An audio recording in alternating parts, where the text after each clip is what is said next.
আজ বাজারে কি হলো, নিফটি উঠলো না পড়লো, মাত্র 2 মিনিটে পুরো আপডেট জেনে নিন।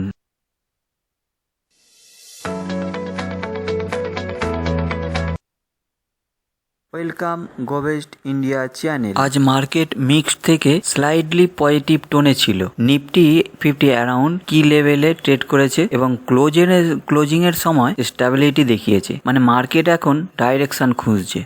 দিনের মধ্যে ভলাটিলিটি ছিল, কিছু সেক্টরে যেমন ব্যাংকিং আর অটো সাপোর্ট দিয়েছে, কিন্তু আইটি সেক্টর একটু উইক ছিল।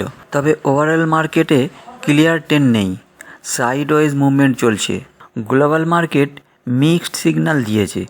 অয়েল প্রাইস এবং ইন্টারন্যাশনাল নিউজ মার্কেট সেন্টিমেন্টে প্রভাব ফেলেছে, তাই ইনভেস্টর একটু কশাস মোডে আছে।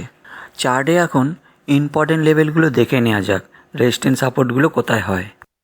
9 এপ্রিল 2026-এ ক্লোজ দিয়েছে নিফটি 23,775। এখান থেকে যদি ওপেন করে 23,846, এই জায়গাটা যদি ওপেন করে তাহলে রেজিস্ট্যান্স হবে 23,946 এবং 24,087।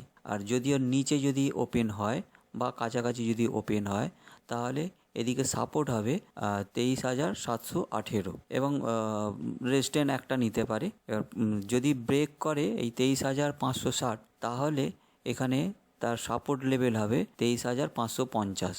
এখন দেখা যাক 10 এপ্রিল মার্কেট কি হয়।